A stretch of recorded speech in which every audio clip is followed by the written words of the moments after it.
Welcome back to another edition of the Boxing Junkies Podcast. I'm Sherry Abassi, your host, and once again I'm joined by my co-host Harris. Harris, how you doing, bro? I'm doing good. How are you? Yeah, I'm good, man. I'm good. Just fresh off the fight last night. Obviously quite hotly anticipated. Crawford versus Brook.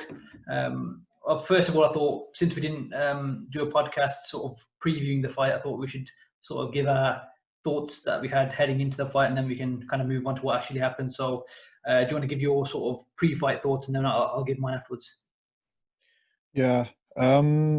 Basically, I thought it would be like a chess match, kind of obvious. But I thought the difference in the long run would be, aside from Kell Brook's issues of just consistency and those things, I thought that Crawford's pace, the way he can pick the pace up and his awkwardness and agility, and he's like he bounces in and out. I thought that would be the difference. That's kind of where I was at with it. And then listening to Kell Brook, I think that's what got people a bit carried away. Seen on Fight Week online, people were a bit carried away. But I think his talking and everything made me obviously think that, yeah, he's going to be more on it. But at the end of the day, I thought Crawford was going to be too much output-wise and just movement-wise and everything, just too much pace, basically, was what I was kind of thinking of in my head, basically, yeah. That's a pretty fair assessment. I mean, with me, I was kind of consistent pretty much all the way in the sense that from the sort of pre-fight talks to when it actually got announced, I was pretty confident that this was going to be a good fight for Brook in terms of where he's at the moment and where Crawford is on his KO streak and running through the welterweight division and who he's fought up until now. As much as Kell Brook is probably on paper the best sort of name in terms of welterweight, and in recent years Kell Brook had success in the division and whatnot. I still felt it was a bad fight for Kell. Of course, listen, me and you both agreed we're big Kell Brook fans. Of course, some emotion got into it this week, and I was pulling for Kell, and I was hoping he'd win naturally. I was always going to back him. That was never a question, but I still sort of maintain in my head that this is going to end badly for him. He's going to get smashed. And look, I think moving into the sort of discussion of what actually happened on the night now, I think out of me and you, I was a bit more extreme in the sense that I thought he was just going to get absolutely annihilated, and you thought, look, we'll see how he looks. Kell's been good at this division previously. It's been a little while, but you still thought Crawford was going to win. But for me, I kind of maintained that I think he's going to get smashed up, and I think it actually went down in a way that was quite shocking because of how sort of abrupt it was and how quickly the fight sort of turned on its head, kind of thing. I mean, Kell came out in the first round or two, and he was there, he was competing, he was awkward, and obviously Terence came out afterwards and said he found it difficult to sort of adjust to Kell Brook's range and sort of timing as well. So obviously Kell still had those sort of basic sort of attributes that he always was known for, which was his timing and his sort of his presence and distance control. He was there. Terence Crawford obviously had, I think, 5 inches on him in reach, so even then Crawford still found it difficult to sort of adjust to Brook. So that says a lot about Brook and sort of respect he sort of earned in the first 2 rounds. But I mean, as soon as Crawford figured out that, okay, look, orthodox isn't working, he switched up to southpaw. The talk about Kell and the Ingle gym and that southpaws and switch hitters aren't really an issue because they spar with people and this and that all went out the window, because as soon as that happened, Kell's jab was gone and he was hesitant. And he was still hesitant to throw even in the first 2 rounds. I thought he was working with his jab and whatnot, and he was just looking to counter too much. I thought, as the the whole I'm a bigger, stronger guy kind of thing, you're going to go forward and try and put it on Terence a bit. But Kell just seemed hesitant, so I don't know where that reluctancy came from. Was it the whole eye sockets being smashed, or was it just him trying to gauge what Crawford can do and whatnot, and just being too early in the fight? Could be a combination of all those things. But as soon as Crawford sort of turned southpaw, it was pretty much game over. Round 3 Crawford took, and then round 4, the way the torque he got on that punch, considering how short it was, similar to when we discussed the Inoue fight and how he sort of hit Maloney with that short right hand. Crawford similarly, he obviously turned his hip and got some good torque in the punch, but it wasn't like a long range sort of shot. It was mid range, just bang. And the way he caught Kell, the way Kell was coming forward, and the way he just fell into the ropes, man, he literally jogged halfway across the ring into the ropes. He was gone. As soon as that landed, in that moment, I didn't even realize what happened. I'll be honest, I was a bit baffled. I sort of sat up like, whoa, what's going on? But after seeing that shot, I think that the fight was done there. I don't think Kell was going to recover. I don't know about you. A lot of people are saying the stoppage was premature, but I think he was done. As soon as that landed, he didn't know where he was, and then he was bamboozled. And Crawford is probably the #1 finisher in the sport, so that's a very dangerous position to be in, as far as I'm concerned. What did you think about what actually happened in the ring on the night? Yeah, like same with you. I thought in the beginning, Brook was looking like Brook.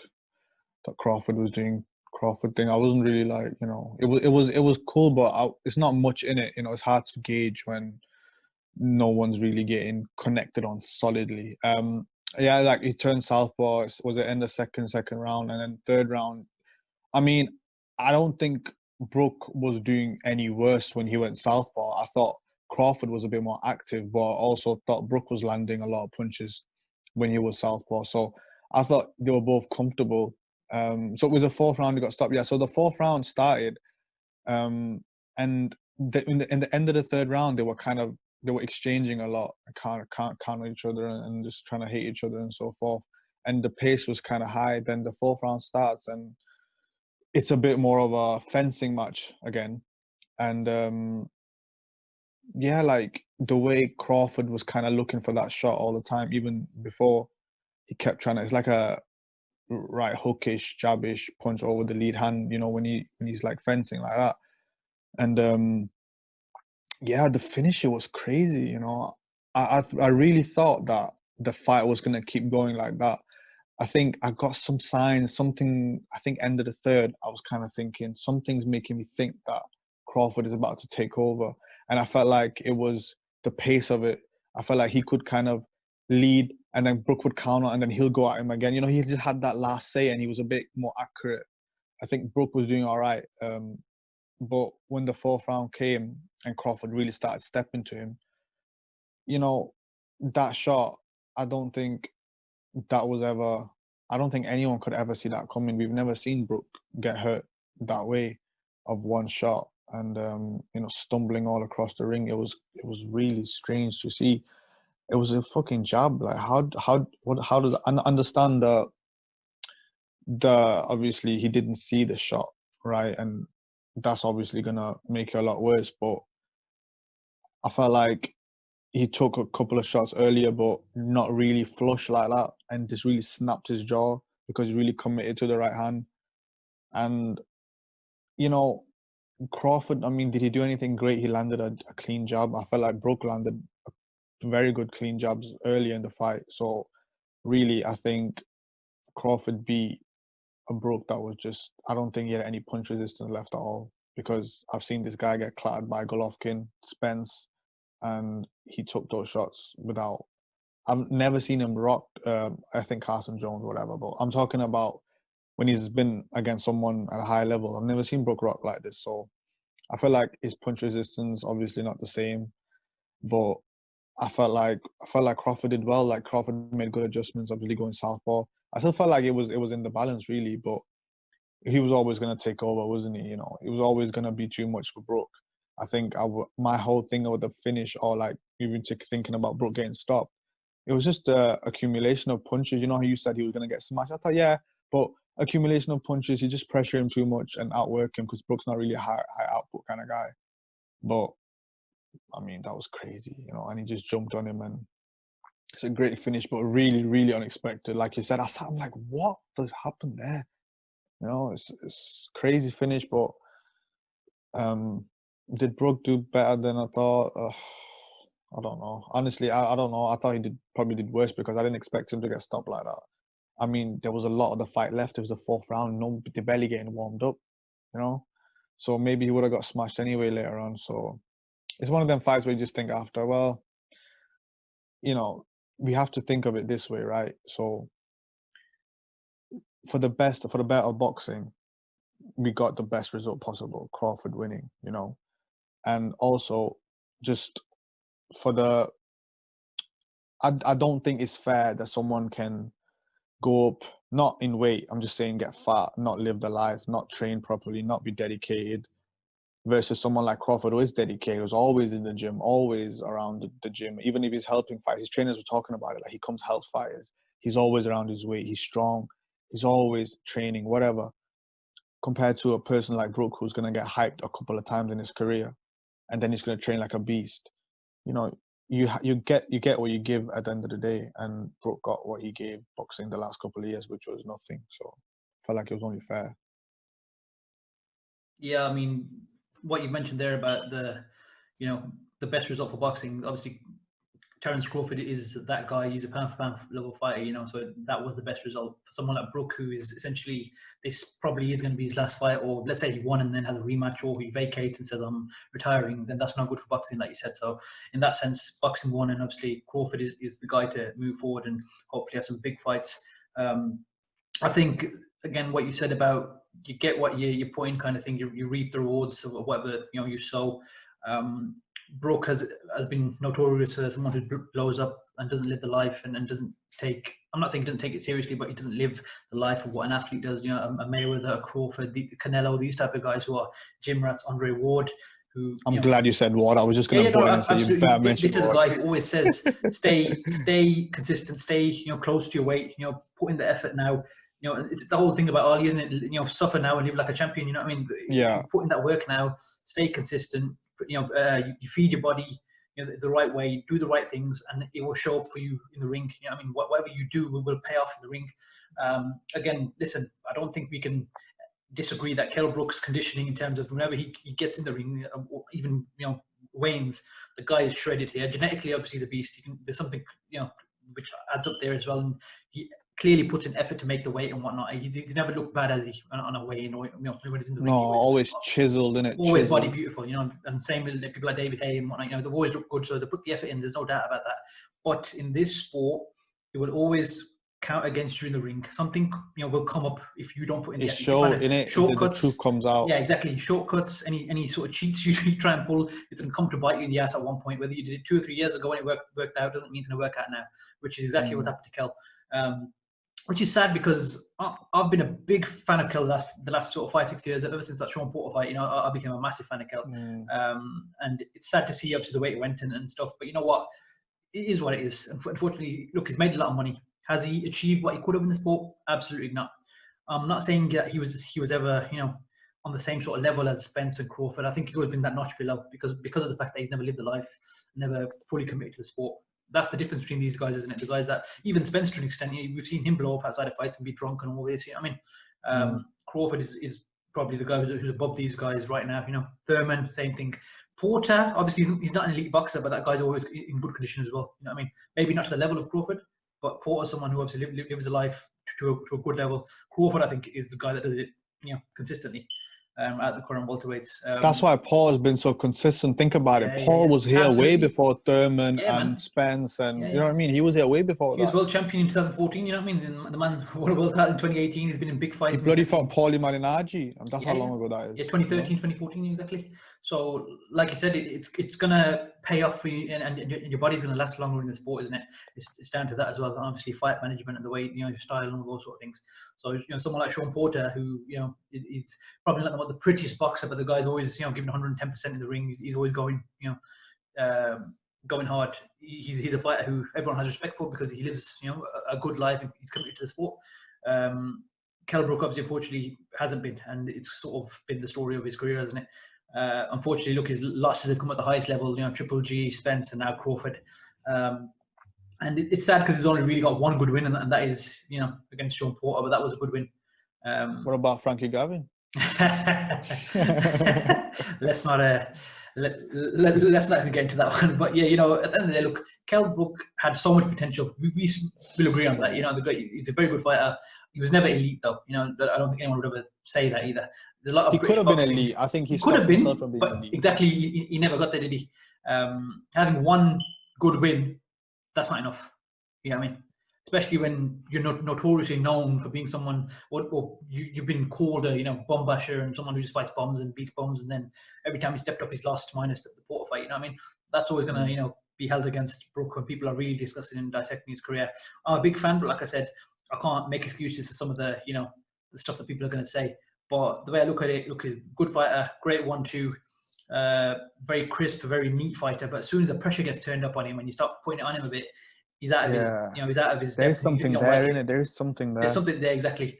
Even against, listen, one thing I gotta say, the way he fought Golovkin, the way he bit down and went for it with Golovkin, I rate him for that. Looking back on it now, especially the way things have turned out for him. Yeah, if you look back and you think, yo, this geezer went, toe to toe with him at points. Yeah, and then the next fight against Spence, he had to, because Spence put it on him towards the last few rounds. He had to fight back. You know what I mean? And he was getting hit hard and the body, and it was breaking down. And then I think he's never been the same since then. And I think yesterday, the few times he got hit, and the one real meaningful punch in that fight was the one that Crawford landed.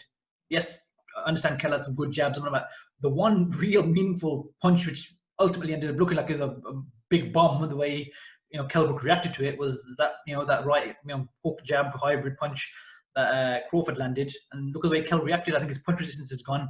I think he's too hesitant now, and I don't think people are saying on Twitter, oh, he's too weight drained, he's to 154. No. He needs to retire now. He's made his money. He's made good few million. He's set for life if he manages his money the right way. He's had a good career in the sense that when you look at the names on there, win, lose or draw, he's got in there. He's done his thing. Been a world champion. I think he could have been unified. He should have fought Jesse Vargas in 2016. But that was a point of no return for him. That was it. As soon as he fought right there, he was there, and he could have fought Vargas. He would have beat quite easily, right, if he was in shape, because he's just tough. Vargas is tough, right? So yeah. I mean, that was just, we've talked, everyone knows, but still, it comes to show, in that moment, people might not realize what this effect is going to happen. But, it's not being smart asses, and it's not even about being a boxing expert. It's just about having some common sense. We've seen the past. You just got to look at the past, Look at the past, what fighters happened when they've took these ridiculous chances at A.K. Roy Jones, or these type of things when going up and down in weight. And, trying to be a great is good, but you have to be clever, right? This is boxing, it's not football. You can't just compete against crazy teams. This is going to affect you, have a lasting damage on you. It's a shame, innit, that Golovkin fight. Because after that, I remember when I found out about that fight, I got a Sky Sports notification on my phone, and I was thinking it was going to be Chris Eubank Jr. next to Gennady Golovkin's name. Gennady Golovkin is official, breaking news. Gennady Golovkin is fighting Kell Brook. I thought, what the fuck? Where did that come from? Exactly. It was out of nowhere. I heard him talk about it once, but it was out of nowhere. Remember? Yeah. What a shock! One of the biggest shocks announcements ever. I can remember. I know what you mean. I remember that summer 2016. I was sitting in my car at our mate's house in Birmingham, and it was a nice hot day. I literally looked at Twitter and I saw it. I was like, "Whoa, where'd that come from?" But obviously, you hope as a boxing fan that this whole day to be great things going to pay off, but very few people can do it. That's the thing. It's Golovkin. It's Golovkin. Yeah. Be careful. You could have just try to fight any other middleweight, man. You're trying to fight Golovkin? Are you serious? Yeah, big payday in it. But listen, the reality is, up until that point, Kell hadn't really had any big money-making fights. He wanted the money. Let's be honest. Of course, he had to be. But money would have come. Money would have come, though. Yeah, but he didn't have no patience. This was 2 years after he fought. What about what Eddie Hearn said in that when he was getting back at him for the interview and everything, and he was saying that basically they had no hope for him trying to make the weight and stuff. So it was I think it was just exciting him, and he was probably a bit depressed, and you know what I mean. It's one of them. And he wanted to outdo Khan Canelo as well. Oh yeah. That was a couple of weeks before announced, wasn't it? Yeah. That was a shock. I was shocked then too. I was even more shocked then, to be honest. Yeah. So unfortunately, look, I mean, both idiots, to be honest. No offense to them, but both idiots. They made money, but both got smashed. But look at Danny Garcia. Look at all these people were around. Vid Khan was there, and because they had a good career. Tough fight, a bit of an easy fight, tough fight, good management, managed quite well. And look how much money Danny Garcia has made in that time, right? And he's a solid guy now. And look, now he's going to fight Spence. So, that's what Khan and Brook could have been there right now. But yeah, it's sad that they're both pretty much done. Yeah, exactly. It's unfortunate. So obviously, Kell Brook. They should fight now, though. They should fight now. Yeah, no, look, I'm not really too bothered, man. It is what it is. Khan beat him now, though. Khan's best chance to beat him is now. Yeah, if you can get it now, then yeah, that would be good for Amir Khan. But I mean, with Kell Brook, what's your opinion? What is the next step for him? Whatever he wants. I'm pretty sure he's going to retire. Which what do you think is best for him? Retire. But I mean, yeah, retire because you know what. I'm trying to think from his point of view, and from what he said, what I gathered was I went out on my shield. I'm kind of content with it. You know what I mean? He wanted to go out and he's probably chilling. You know what? Got a few million, and yeah, man, let's call money it in a the day bank, now. family, healthy. You know what I mean? You got He's 34, innit? So yeah, he's 34. I think he's done. I think he's done. And again, there's no shame in that. You come up against one of the pound for pound fighters. I mean, in the UK, you're gonna be a legend now. So yeah, because people don't know him, they're gonna be like, "Oh, Kell Brook." A lot of people don't know boxing; they just know it's Kell Brook. So he's gonna be happy for the rest of his life. Yeah, if you're being honest, through the Golovkin, Spence, and Crawford losses, that's where he's made his name. Yeah, the Sean Porter victory was only to a certain level, but it's only once he had these big fights. Even though he lost. Yeah, no one knew he was no one normal, and even people right now have no idea that Kell Brook, like non-boxing fans, don't know that he beat Sean Porter. And he's one of those fighters. He's one of those fighters that's going to be remembered for his losses rather than his victory, because it's only really Porter that he beat. You know what I mean? But the big fights he had, he lost all of them, so he'll be remembered like that. But again, in Britain, we love the whole, he tried and he was, he gave it a go and all this. So that's fine. However he gets remembered, I'm sure he's content, he's happy. And hopefully best of luck to Kell Brook, whatever he does choose to do next. Hopefully he does retire. That'd be best for him and his family. I want to touch on something actually. This isn't me necessarily calling you out. This is a question. Obviously, me and you, we've known each other for the last 4, 5, 6 years, but a lot of the stuff we've seen based on each other's opinions is off Twitter and social media. I've always felt you don't really rate Crawford. Break it down for me. What is it about Crawford that you don't like, or what is it that makes you not seem like much of a fan of him? I don't know where you came that from. Okay, I'm on about Twitter. I'm not saying you're hating on the guy. I'm just saying like no. I know what you're saying. I mean, like I said, okay. So let's just look at it this way. Yeah. So if I'm looking at the pound for pound rankings, and I'm seeing Bud Crawford at number 1, and I'm thinking about who's he beat, and someone like Canelo's there, I think that it's kind of unfair that Bud Crawford is number 1. Now, I'm not saying that, moving up in weights, but Canelo's done the exact same, just for tougher competition. But that's not Crawford's fault, because Crawford is not the big money. He hasn't got the big money behind him like Canelo, when they can offer he's getting Canelo's opponent's purses, basically. Do you know what I'm saying? So, but stylistically, I mean, so I really want to counter fight him for time, because that was when Khan was fought like against Collazo and them guys, and who did Crawford fight? He was fighting at 147, right? And then he was gonna fight Benavidez and something. And watching that fight, I really think if Amir is at his best, he can really do well. So I was always tweeting like top ranked people and stuff that I really want to see this fight. And the fight got made in it, but I don't want to talk about that fight because I went all the way to New York, and yeah, it's a bit of a waste. But I mean, I do rate Crawford. I just think he hasn't had the competition. Which, I mean, don't you agree? What's his best win post-all? Yeah, I completely agree with what you're saying in terms of his resume. In terms of got nothing to do with talent or skill. I think if him and Spence fight, I think Crawford wins. If I have to put my money on Crawford, someone, yeah, absolutely, it's Crawford. Only, like I said, it's gonna. I've always been confident though. I've always been confident that Crawford beats Spence. I'm not saying it's easy, but I've always been confident he beats him. Always. Yeah. What do you think? Too fast? I think he's too much in his locker. Yeah. Yeah. The guy can do everything, and now he's showing punching power as well. Yeah. And he's just a mean 147. He's knocked everyone out. Exactly, and he's just a mean bastard. And I know Spencer's got that in him, but I feel like Crawford's much meaner than him, and he's a dangerous guy. He takes some real play and beat people up. I don't think Spencer is as bothered as much as him, but Crawford, he just got something special about him. He's more special than Spence. I think Spence has that against someone like Crawford. I think Spence is more, when he fights random people, he's all right. Crawford's always a mean bastard against everyone, right? But I think Spence would be. Knowing that fight is the legacy in fight. that fight. Yeah, of course. But I still think that Crawford beats him up. I put my money on Crawford, but not by a lot. Not by a lot. He's got more in his locker, and he's just, for me, just more special than Spence. He's just more special than him. But the size and strength from Spence. That's where, exactly. These are all intangibles we don't know about. But then again, you know what? We're talking about size and strength. Kell Brook's a big guy at welterweight. Like Kavlauskas is a big guy. All the guys he's fought at welterweight are big guys. Jeff Horn went up to middleweight. You know what I mean? He's been fighting there. So all these guys are bigger than him anyway. You know what I mean? So Benavidez was 154. You know what I mean? Came down to fighting at 147. You know what I mean? So Benavidez had and he had a issue with his leg. So yeah, forget that. But I'm saying about the just physical size of the guys he's fought. He still stopped more. I'm not gonna say fairly easily because a lot of them. But do you think Crawford should be number 1 pound for pound? Okay, my thing is this: pound for pound. You know how you will have pound for pound is. There's not what is the criteria for pound for pound? You know what I mean? You know how you judge a fight? You've got criteria in it. You know, rules that you judge per round and how you judge a fight. What is the criteria of pound for pound? Everyone has their own criteria, so it's always going to be, different for every person.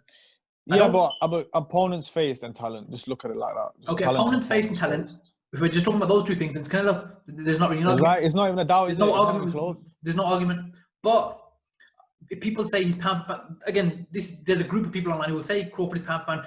If you're just talking about purely what this guy can do in the ring and his potential or what I think he can do against people, then yeah, fine. Crawford probably is number one. You know what I mean? But it's him, Canelo, and then everyone else. But it's undecided because we're judging Crawford. We like not. I think it's much easier to judge when it's done. And if Crawford, I mean, so let's talk about what's next for Crawford, yeah, because so they were saying online and Barbarian lot that the fight with Pacquiao was basically a done deal. Yeah. So this is confusing because Mikey Garcia was saying the exact same thing. Yeah, someone bullshitting. Like, so obviously I don't know what's going on there, right? But also said that Crawford's contract runs out soon, and so if Crawford's contract run out soon and he goes to PBC, then in the next 2 years we'll have all the answers that we are looking for right now. Do you know what I mean? Yeah. So like if Crawford fights Pacquiao next and he gets another belt, then him and Spence is for the undisputed. Absolutely. And he goes into that Spence fight after a Pacquiao pay-per-view fight, if that gets done. I mean, because right now, Spence is going to be like, I'm the ace. You know how they're going to play these games, right? But if he fights Pacquiao, beats him, then it's all of a sudden a 50-50 fight. Yeah. That would be his best move, right? Yeah, definitely. But would Pacquiao take that risk, though? That's what I'm just thinking, why the... If you're Pacquiao, would you not want to fight Garcia, Mikey Garcia? Yeah, exactly. Fight Garcia. It's a winnable fight. But Crawford was saying that like they were proper, talking about the fight being done, and it was reported as being done. Like the money is everything there. It was just the health minister that was saying that we can't really set an event up and stuff like that. That's the thing, though, with Pacquiao now. Yeah, he's fought everyone. The guy's fought everyone.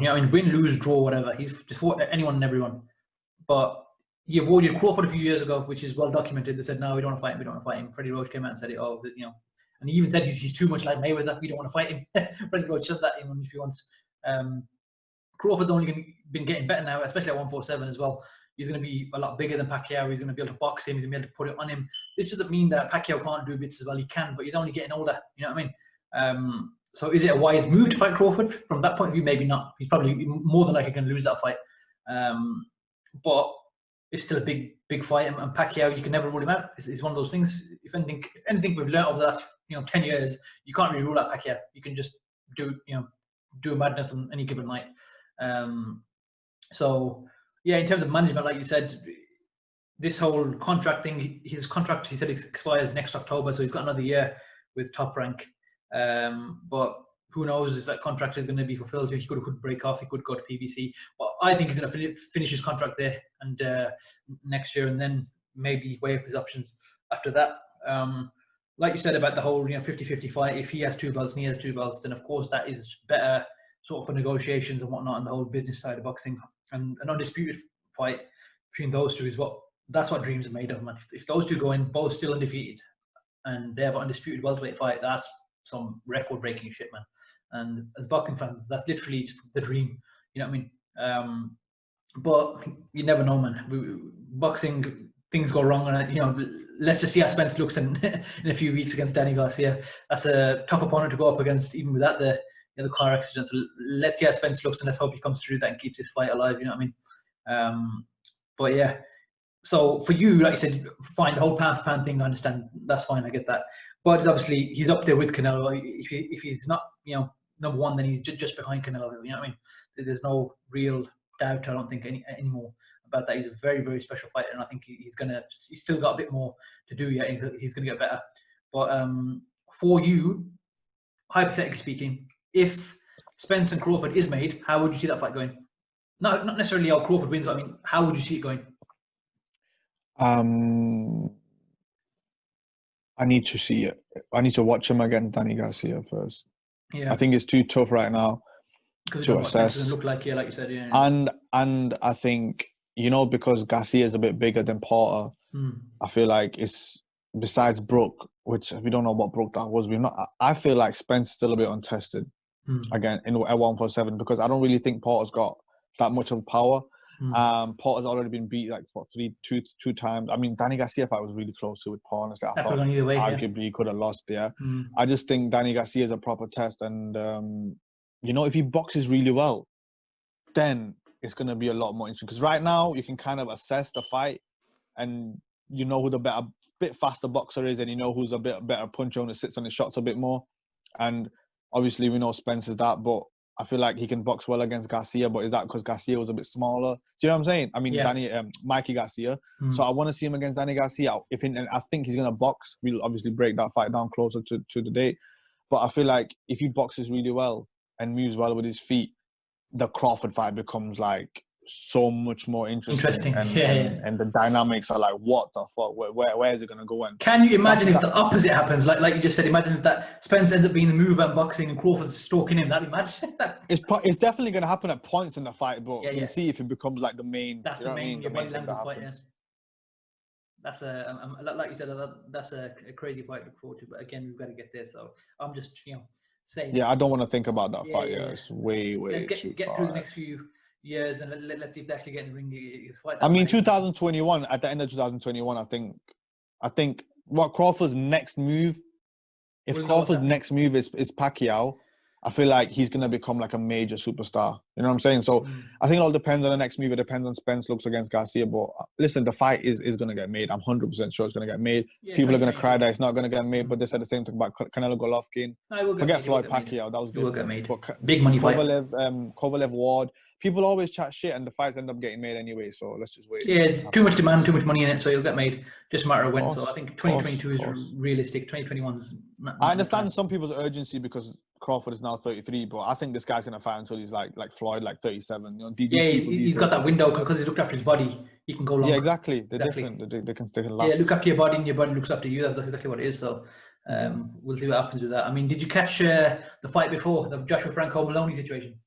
No, I know the situation with the headbutt and all that, but I didn't really watch it. I woke up too early. Obviously, they had the delay because of some I think there's some college football was on in America, so they had a delay from when the card sort of the main event and the co-main went. So they had to wait quite a while. So I woke up an hour early before Brook and Crawford. I was going to skip the Maloney Franco because I was just too tired. But when I woke up, that was literally starting then. And round one, Maloney's come out and he's thrown over 100 punches and he's had a really good start. And he's really put it on Franco. And he caught him with a jab and it sort of hit him with the thumb part of the glove and he got him in his right eye. And instantly, Maloney's eye just, that's not Maloney, sorry, Franco's eye just began to, swell up and it's pretty much shut. And then I think by round 3 or 4, they stopped the fight. And then, before round 4, I think it was round 3, they stopped the fight. And then, Maloney thought, okay, I've won. But they went to sort of instant replay and all this sort of stuff and saying, there was headbutts involved. Yeah. And literally, I kid you not, about 27 to 28 minutes, they're just sitting there, going back and forth. They waited half an hour, going back and forth with instant replay. And that's when I woke up. Bob Bennett and Robert Bird sitting there ringside. Robert Bird, taking the absolute. Robert Bird's a clown. He's missed so many things in the ring. He's let. Did you see what happened against Glowackian? Yeah, Glowackian. Yeah, exactly. So this guy's known for notoriously. He's too old now. He shouldn't be. He's old. Yeah, he shouldn't be doing this. He's been doing it for a long time. He's had a good career, but don't tarnish it all with this sort of stuff. Now you've got instant replay, just like VAR in football. How the fuck are you getting that wrong? And it's taking you half an hour, and you still got it wrong. It's a headbutt. Yeah, 3 times they've shown the angle. They were sort of, not necessarily a clash of heads, but they were the heads are rubbing against each other in the clinch, yeah? Not necessarily a full-on clash. But it's on the opposite side of Franco's face, so that's his left eye. So how is that affecting his right eye getting swollen? These stupid things that didn't make any sense, and they end up coming out with a no decision. So Maloney's been screwed when he really should have become a world champion again.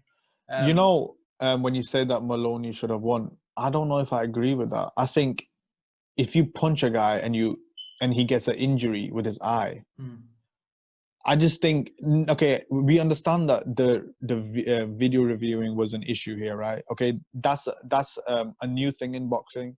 Yeah. Robert Burr shouldn't be the one looking at that. First of all, there should be there should be some different fresh people, some more educated people, a lot more training involved, a lot more training. Just like VAR has. There's a lot of training. There's new ideas, rules, understanding, looking, and that's gonna help. So that's gonna come with time, right? I just don't think that.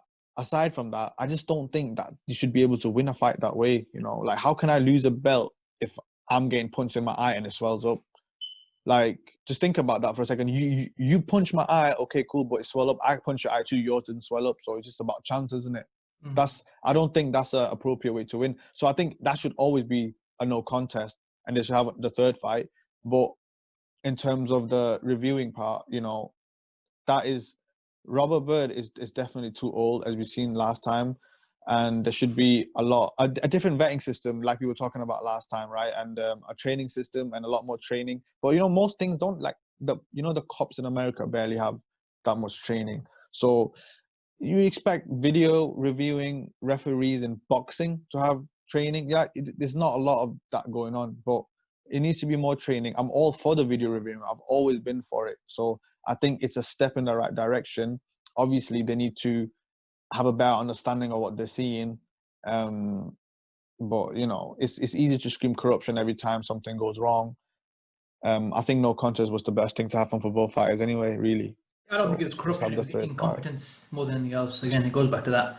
And just silliness. Lack of training. Lack of training. But again, there was no clear headbutt. If everyone at home repeatedly saw the same thing they saw, they showed the rounds over and over again. But I've seen some people said that there wasn't a headbutt, but the heads coming together like that have still caused a lot of swellings in people's eyes. Yeah, but it didn't come on that side. It came on the other side of his face. Yeah, that's what I'm saying. It was only the jab, that initial jab that hit him. And then his eyes started, swelling up from there. That's no way to win a fight. That's no way to win a fight. Yeah, but this is boxing. If you get jabbed in the eye, enough, your eye will. Well, the rules should change, I think. Then just listen, when you hit someone, for example, Kell Brook now, Golovkin and Spence broke his orbital bone. How many times did he get hit in the eye? Yeah. Yes, they had definitive beatdowns and knockdowns included and all that sort of stuff. That's different. Yeah, but Kell Brook quit though. This was the referee stopping it. If the fighter quit, no worries. Like, I'm not telling you that it should be a no contest. I'm saying that they should continue. If they're gonna stop the fight, they should stop it based on that. You get me? Like Kell Brook, he stopped and he got pulled out. That's fine. And if Franco stopped and said, I can't see anything, no problem. That's different. But they'd probably give him the rematch again because it was an injury. But Maloney would win because he caused the injury, kind of thing. I get that. But he didn't say, I'm not want to fight. The referee and whatever happened with the commission, the referee and all that BS, they decided that was a call. So I don't think that's fair. You know what I'm saying? Just in general as a call. Yeah, normally I think get sorted, after 4 rounds they go to scorecards, don't they? And whoever's up. And that's fair because you have a better assessment of the fight. Exactly. That's the thing. You've had enough time go by. Yeah, exactly. So let's say one guy does get injured and they want to stop the fight. Cool, but let him fight just as long enough to see who was going to win anyway. Don't just give the other guy the victory just because of 2 rounds. Like, that's basically where I'm coming from. No. I'm sure they'll have a median system to figure out the right way where it can work. Well, I hope, put it this way, I hope Maloney does get a rematch. I don't know if it's contracted I think he will. Definitely. Fingers crossed, it makes sense. Because he started really well, right? Yeah, exactly. Yeah, he started very well. Very, very well. And the first fight was good as well, you know what I mean? So they're definitely 2 fighters who are up for it and will give each other, the opportunity, hopefully, again. But like I said, it shows the incompetence of these, sort of athletic commissions. There should be a better process in place. But again, only with the mistakes that they make can they then hopefully move forward and correct these. And if they're just making the same mistakes over and over again, then that's stupidity and isn't. Then we're gonna have a crazy rant. But let's just leave it for now. For now, the Nevada State Commission has only bought the video replay last year, so it's a new thing. It's fresh. It's in its infancy. It's got to take time. But even then, you've got to have some criticism and say, look, you got to start correcting as quick as possible. You know what I mean? But again, definitely. Let's just see how long it goes for and where sort of people go with it. Moving on from that, let's talk about your boy Canelo. So last week the news came out that he split from Golden Boy. Finally, he's ended his promotional work with them for the last however many years he's with them. I think about 10 years, I think, plus. And he's no longer with DAZN as well, which everyone expected this to drag on and be very messy, but thankfully seems to have all been figured out. Everyone's been compensated, and everyone is saying obviously they're happy. There's no way in hell DAZN and Golden Boy can be happy losing the biggest star in the world, obviously. Yeah, but you've got to say what you got to say in these statements, right? So Canelo is now a free agent promotionally, and he's going to go do co-promotions on a fight-by-fight basis with whoever he wants to fight moving forward. So I think that's brilliant. That works well because he can go after whoever he wants to go after without being tied down and being told he needs to fight this and fight that, blah, blah, blah. So Canelo's in a Floyd Mayweather position now, isn't he, where he can go to the highest bidder and the people that he wants to fight, he's got that option now and he can do what he wants. What sort of opinion have you got on this matter, and what do you think this is a good move for Canelo? I just want to ask you one question. So when you say that it's a Floyd Mayweather type of thing, I've heard that so many times in regards to this situation, and I don't understand how. What do you mean? Like, how is this like Floyd Mayweather? When did Floyd Mayweather go and have highest bidders? No. I'm not saying about fight by fight, because really Floyd just went to Golden Boy, didn't he? And then he went to Showtime and did his own thing there. But in terms of having that sort of control now, complete control. I think Miguel Cotto did this more, like Yeah, Miguel Cotto, like Floyd Mayweather. Yeah, top rank, and then he went to I understand. Breaking out of a contract is like Floyd Mayweather, but then again, Oscar did that as well, so it's not just Mayweather. Yeah, exactly. But people wasn't referring to the contract thing. They were saying Control in terms of career. the money, the money from the TV, and it's like, no, Floyd Mayweather had contracts. Like he was with HBO for time, and then 6 fight year with Showtime. As soon as he made a 6 fight, so he didn't go for the highest bidder. Yeah, he waited for the highest contract, but that's not highest bidder, because highest bidder is for each fight. That's what people are talking about.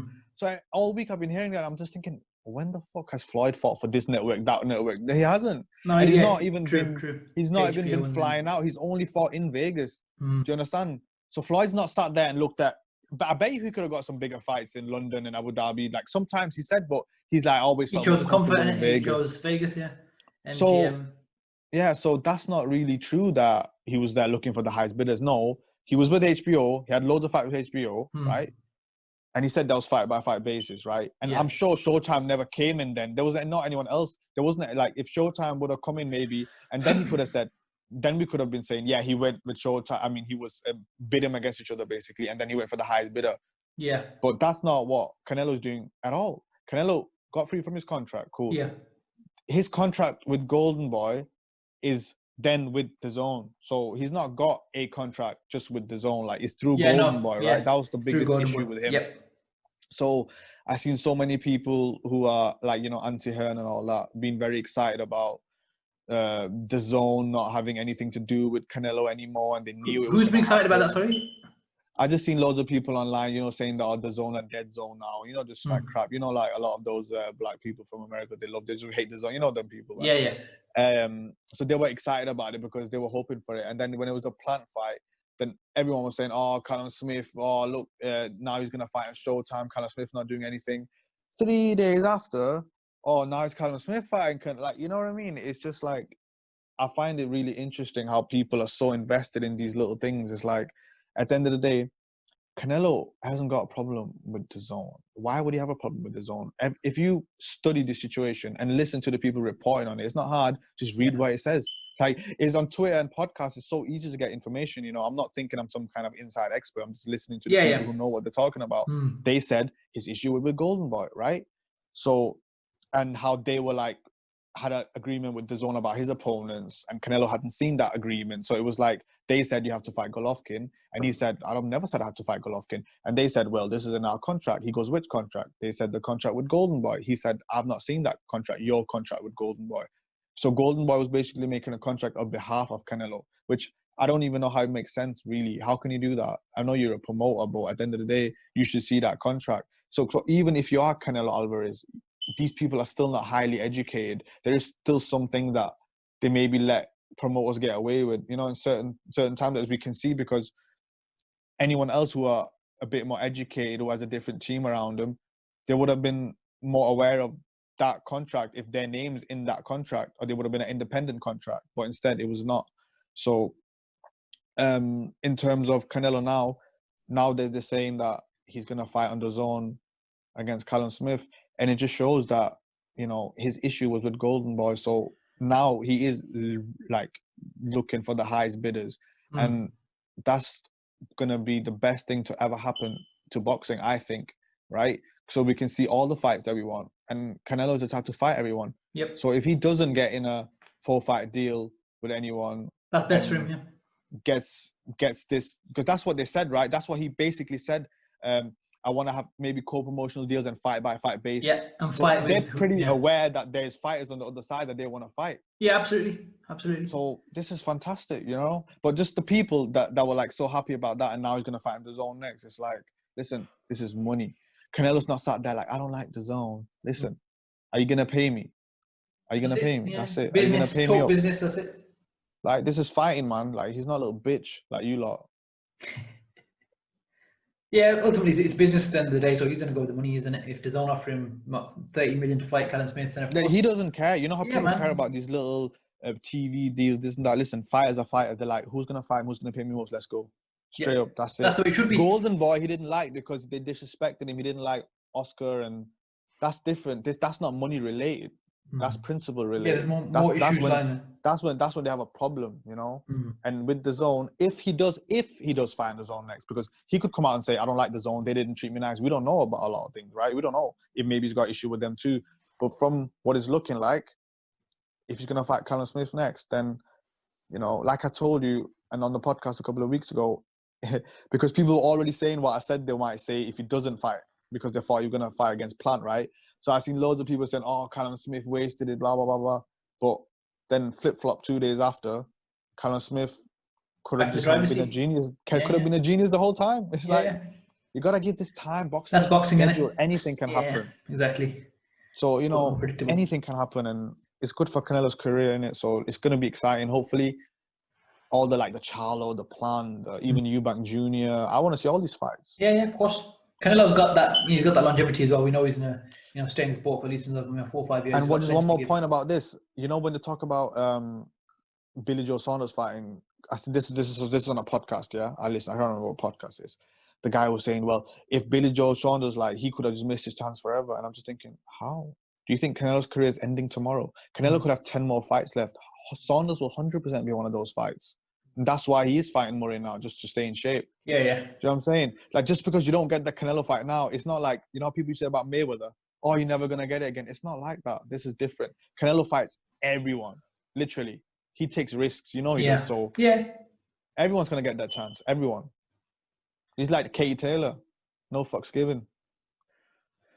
Yeah, he'll definitely fight all these names, man. He's got the balls, he's got the skill, and he believes in himself. You're not going to be, the biggest name and probably the best fighter in the sport if you don't believe in yourself. You know what I mean? He definitely knows he's good enough to beat all these guys. He's probably going to go the rest of his career undefeated. You know what I mean? Realistically, that's how good he is. That'd be crazy. If he clears all these people up, that'd be crazy. I think he will. He's got the skills. It's like he can adjust. What can Canelo not do? The only thing is, the boxing people could just be the ones who could just, they're not going to beat him, but they'll win. Keep it long in that boxing, Yeah, that could happen. That'll fuck some things up, maybe. Yeah, but again. But he was going to fight Saunders, so it's not like he thinks like that. Yeah, confidence. Yeah, he's confident that he can take Saunders out, so that's fine. He would have to knock him out, I think. He would have stopped Saunders if in Canelo's head, that's what he's thinking, isn't it? So hopefully we get to see that fight as well. Obviously, a lot of things got fucked up this year, but fingers crossed moving forward. Things will obviously, figure themselves out. But like you said, they're in talks with Callum Smith, before the end of the year. I think it's getting a bit tight now, isn't it, really? They're saying they want to get that for December 19th or December 26th or 27th, something like that. But do you think realistically he'll be in the ring before the end of the year or not? I mean, I know as much as anyone else. What do you reckon, though? I mean, it'll be great, though. Obviously, we want to see him in the ring. Did Eddie Reynoso not just tweet something the other day? Yeah, he said, here we go again or something, or let's go. News are coming that there was some, I guess, because Eddie was sounding quite optimistic too. Yeah, and he was like, it'll be an honor to make business with Canelo. I was like, chill out, man. And this guy's excited. There's a guy that used to work with Eddie Hearn. He started his own sports sort of. Oh yeah, I read about that. Second to none sports, right? And obviously he's signed Callum Smith, hasn't he, to an advisory deal, which he said fight news coming soon. So again, that's looking like it's the Canelo fight then, realistically, you know what I mean? And that's massive. Wow. There's a reason why he's waited so long to announce that as well, you know what I mean? To then say, Callum Smith fight news, because if they announce that, they've got, as a new company, have their name on a Canelo's poster. That's massive, you know what I mean? So obviously, we'll see what happens with that. But yeah, so Canelo's obviously, in the driver's seat now, and fingers crossed that can only be good for boxing moving forward. Well, speaking of boxing and whether it's good or bad, Tyson Fury released a tweet today about 6 o'clock saying he will be returning to the ring in 2021. So it looks like that. I've not seen that. Yes. So the December 5th fight is off. We don't know why. There's not been any confirmation, but we do know that the Wilder arbitration mediation situation is going on, and Shelley Finkel is obviously taking that to court. And there's going to be a ruling on that in the next 2 weeks. So potentially it could go the other way where he has to fight Wilder. So it looks like Joshua and Fury is going to get put on hold for now until Fury gets out and has a fight. So he didn't say January, he didn't say February, he didn't say March. What did he tweet? What was the exact tweet? What did he say? Exact tweet, I'll get that for you now, my friend. 1 second. He said, the Gypsy King will return to the ring in 2021. For all my fans who've supported me, you will share the glory. Or the Gypsy King is returning in 2021. Only those that have supported me 100% since my comeback will be with me for the glory. So that was at 6 o'clock, bang on. So yeah, again, that's not looking good in terms of, it's not going to be realistically be January if it's Wilder, because they need to put a lot of things in place, and then probably February, March time, innit, realistically, if it is Wilder. There's no official confirmation that the reason why he's not fighting is Wilder, but realistically, when they're not saying it, it's because it's a legal matter. You know what I mean? And they can't really comment on it, kind of thing. So it probably is that, and it looks like he's probably going to have to fight Wilder the third time if a judge rules that way in the USA. Bear in mind, US judges, I'm not saying they're corrupt, but realistically, they're going to pull for a big super fight in the US, aren't they, really? Rather than... I knew the Dosso was going to come fuck shit up again. This is guys, boxing, just innit? can't. Just please, just fuck off. You know what's going to happen, innit? You tell me what's going to happen. You know what's going to happen, yeah. They're going to have a fight in March. Wilder's going to land a big bomb, take Fury out. Oh, imagine that. Can you imagine that? And then Fury Wilder is, Fury Joshua off. Oh, fucking hell. Oh, God. That's exactly what's going to happen. That's how it look. Trust me. That's how it look. And then another 3 years' time, they're going to rebuild, and then Fury Joshua happens then, once they both lost again. So wait, 2021 he said, right? Yeah. So you know what? It could just be the end of January. Could be. Imagine that he fights. Imagine that this thing goes to court, whatever, and then they have a solution. Yep. And then yeah, he could fight Caballero at the end of January. That because the longer this goes, I mean, if Joshua fights December and the plan is for them to fight in May, June-ish, right? Yeah. And they'll announce it in about, think about it, February. I mean, that's a big build-up. You know what I'm saying? So if he ends up fighting Wilder in like March, it's gonna mess everything up. Then Joshua might have to fight Usyk. Yep. You know what I'm saying? Yeah, that's what I'm saying. This fucking Dosso, man. But this is boxing, Harris. We have to learn from history. Something always gets in the way of the big fights happening when they're meant to happen. Look at Evander Holyfield, Mike Tyson years ago. Initially, it was meant to happen. Yeah, they couldn't get out of the way. Whatever happened with Tyson happened, and he fucked it up, and then it happened 5 years later. Yeah, you didn't get the prime versus prime kind of thing, as people say. Yeah, and then every big fight always gets pushed back. You never get prime versus prime. Fingers crossed that it does go the way that we want it to, and Fury can fight Caballero whenever, and get on with it, and let's get the fight done. But I just have a gut feeling this judge in America is gonna throw a spanner in the works and say, no, you gotta fight it. There was an agreement in place. The pandemic happened. You had to take that into account, all this shit. And then Mr. Fish Eyes, Frank Warren, is going to look like a knob after all the hype he's been giving. And Bob Arum isn't going to be happy. But you know what? Bob Arum has a lot of clout, man. He's got connections. Maybe he can pull some strings. But let's see. This is what I said last. This is what I said last time we spoke about it. I just said how I'm surprised that they're not fighting over it. You know what I'm saying? Yeah, but they had a plan in it, so they're obviously doing things behind the maybe. scenes. Yeah. So what are you saying about Shelley Finkel? Shelley Finkel's been around for a long time as well. He's got a lot of connections. Bear in mind, Al Heyman, the big Donny, Harvard lawyer. Yeah, the man, he knows his shit, and he's got connections in the right places, isn't it?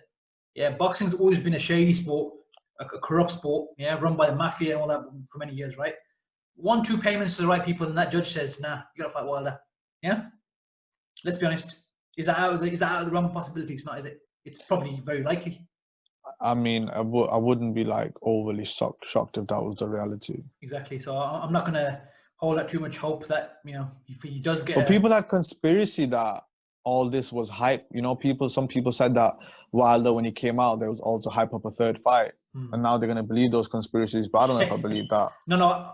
I think it is the case that the contract expired, but they're gonna try and pull some strings now and do a dirty one on it, and we're gonna have to see what happens. But at the end of the day, look, we've seen Fury and Wilder. We know what happens in that fight in terms of 9 times out of 10 Fury's going to come out on top unless Wilder lands a big bomb that puts him to sleep.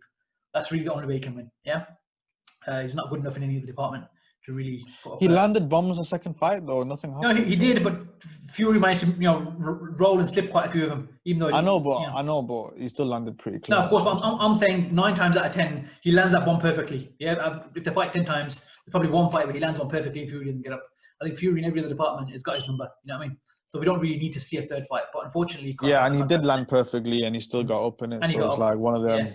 Yeah. So it's one of them ones, isn't it? Yeah, unfortunately, but America is it's one of those things, isn't it? Well, what can we do? So we'd have to see. We'd have to see if it is the arbitration mediation thing, because take that out of it, then what other reason is there for Fury not to fight on December the 5th?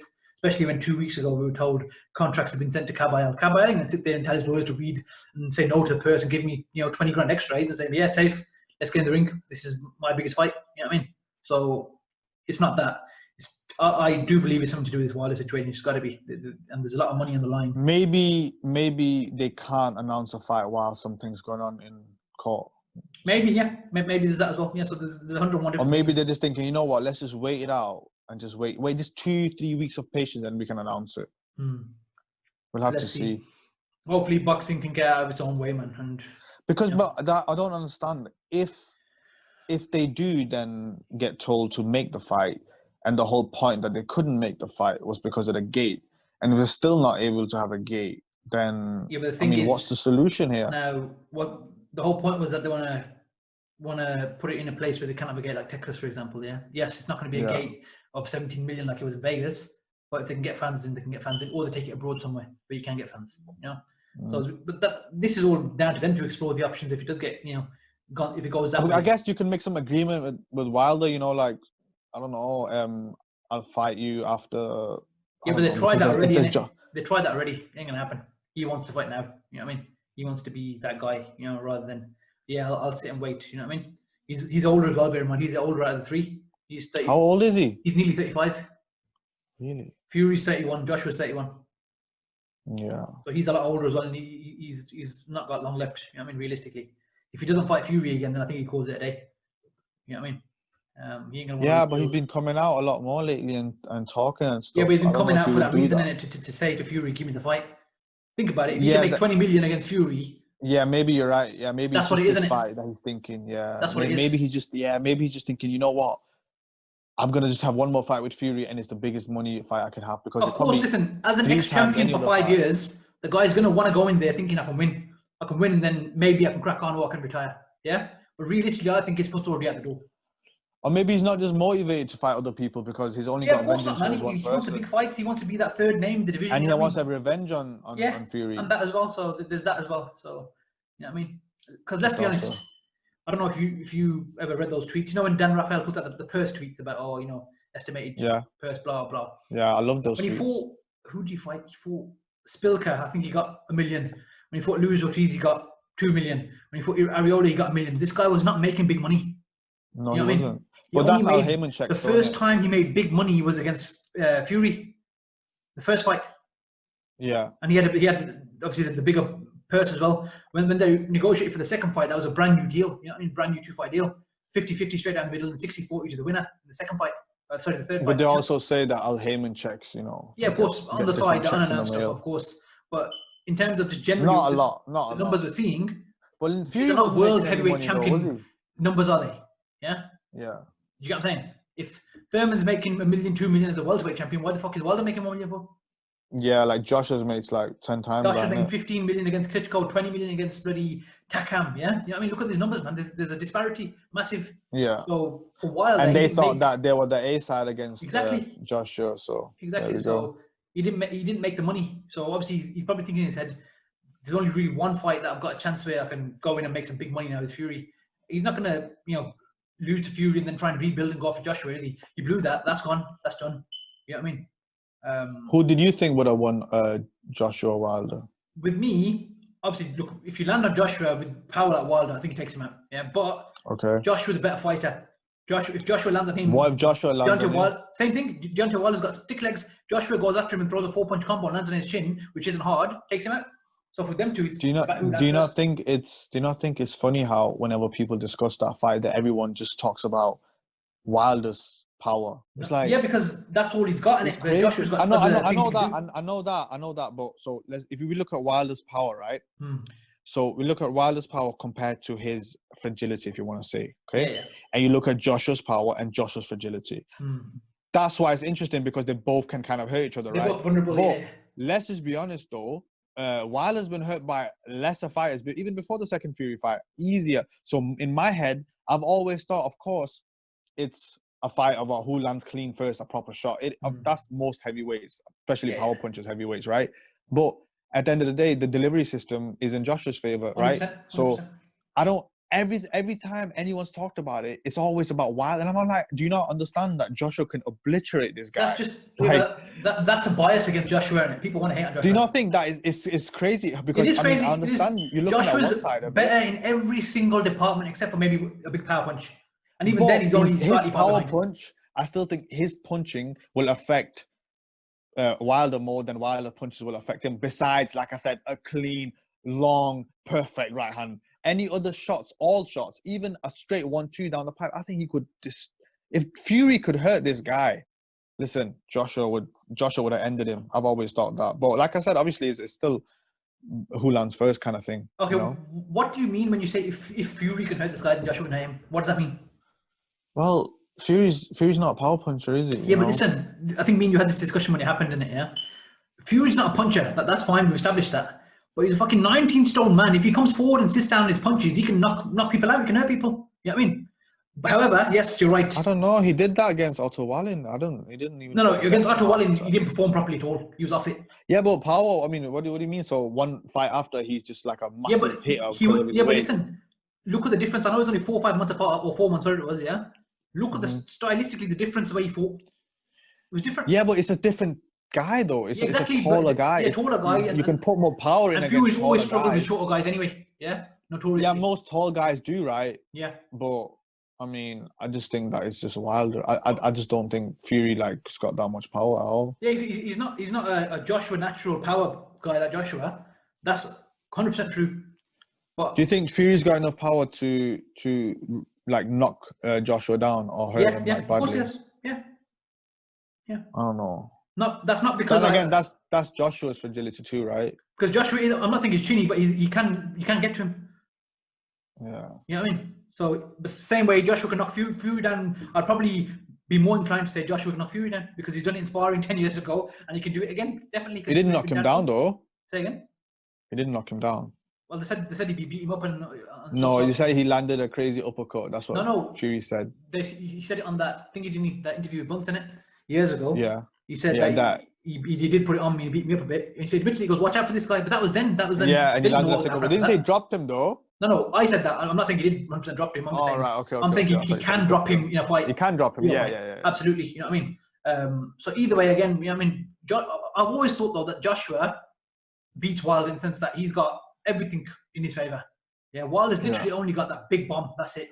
Which, you know what? It's a good thing to have for him. It must be biased against Joshua then, because how can people not think about that? If you're thinking of one guy's strategy or his best chance to win, how can you not think of the other guys? Is it not common sense boxing? You think of both sides, don't you? Yeah, of course you do, but this is the thing, innit? You got to look at who you're talking about. You're talking about an American champion who comes from the black community, yeah?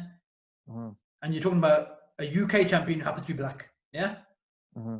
If Joshua was American, completely different story. Yeah. You know, it's crazy in America how biased they are to when that situation was going on. They think Joshua's like, you know, I've seen how to talk about Joshua like in America, like ESPN and all. You're right, yeah. They don't look at him. It's like that situation, and it's that because he's not American. But that Ruiz fight didn't help him, did it? Yeah, obviously that didn't help as well. That was the worst timing for that to happen. You know, Madison Square Garden. You know what I mean? It was so bad. But you get my point. Yeah, that's why people say it, because they don't want to give Joshua the credit because he's a British champion rather than he's not American. It's true. If he's American black champion, different story. Same way Lennox Lewis didn't get credit for years. Same thing. You know what I mean? The only difference is that Lennox went to America even after losing. He went there and bust people up in it. Joshua went there the first time and got clotted. You know what I mean? So that's the difference. And Joshua, we haven't seen him now after the second Ruiz fight. We're going to see, can he take a punch again? You know what I mean? Or what's his sort of, I'm sure he's going to smash Pulev. I'm very confident in that. What I'm saying is, how is he going to react to any adversity? You know what I mean? Doesn't mean that he's just going to buckle it and that's it and just give up. I don't think he'll ever do that. But I'm just saying, how is he going to react when he gets hit for the first time by someone big and strong? You know what I mean? Let's see. But for me, if you're asking me about Joshua and Wilder, I've always felt Joshua's got everything in the department goes for him. better boxing feel, better punch combinations, everything's better. IQ, everything's better.